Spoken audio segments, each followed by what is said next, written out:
প্রিয় শিক্ষার্থীবৃন্দ, আমরা দশম শ্রেণীর অধ্যায় 4 এর আমরা সূচকীয় অঙ্কগুলোর সমাধান করব। তো প্রথম হচ্ছে সূচকীয় রাশি কাকে বলে। সূচক ও বৃত্তি সংবলিত রাশিকে সূচকীয় রাশি বলে। সেই সংজ্ঞাটাকে আমাদেরকে প্রথমে জানতে হবে।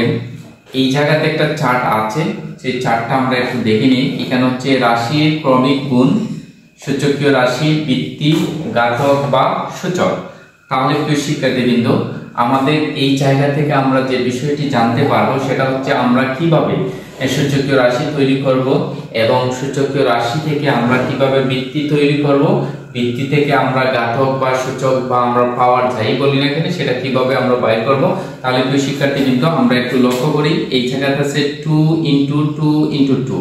তাহলে আমরা এটাকে আমরা কিভাবে সূচকীয় রাশিতে নিব।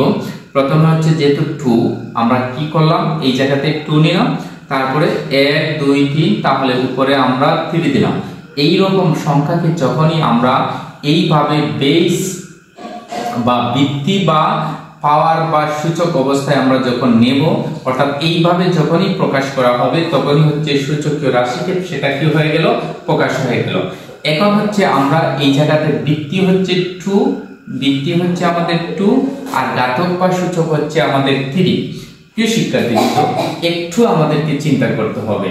খুবই সহজ বিষয় যে আমাদের বৃত্তি, ঘাতক বা সূচক, আমাদের প্রিয় শিক্ষার্থীদেরকে আমাদেরকে অনেক সময় এটা বোঝাতে অনেকই সমস্যা হয়। কিন্তু আমরা কোনটা বৃত্তি এবং কোনটা পাওয়ার বা ঘাতক বা সূচক সেটা বোঝানো অনেক কষ্ট হয়ে যায়। কিন্তু আমরা যদি মন দিয়ে যদি সেটা একটু বোঝার চেষ্টা করি তাহলে ইজিলি আমরা সেটা বুঝে নিতে পারবো। অনুরূপভাবে এই জায়গাতে আমি 3 দিলাম, 1 2 3 4, তাহলে এই জায়গাতে আমাদের পাওয়ার কত হবে, 4 হবে। তাহলে এই জায়গাতে বৃত্তি হচ্ছে আমাদের 3 আর ঘাতক বা সূচক হচ্ছে আমাদের 4।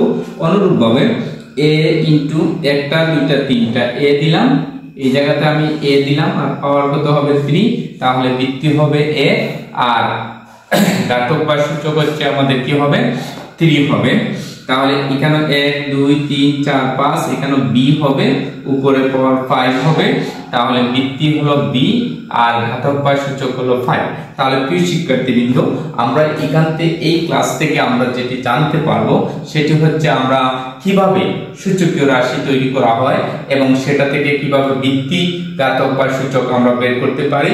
তাহলে প্রিয় শিক্ষার্থীবৃন্দ, আমরা একদম ইজিলি এইভাবে আমরা কি করতে পারবো, বৃত্তি জানতে পারবো এবং ঘাতক বা সূচক বা পাওয়ার আমরা কি করতে পারবো, শনাক্ত করতে পারবো। তাহলে প্রিয় শিক্ষার্থীবৃন্দ, প্রত্যেকে এইভাবে চেষ্টা করি, তাহলে আমাদের গণিতের মধ্যে আমাদের যে ভয় আছে সেটা আমাদের দূর হয়ে যাবে এবং গণিতকে আমরা জয় করে নিতে পারবো। সকলকে ধন্যবাদ।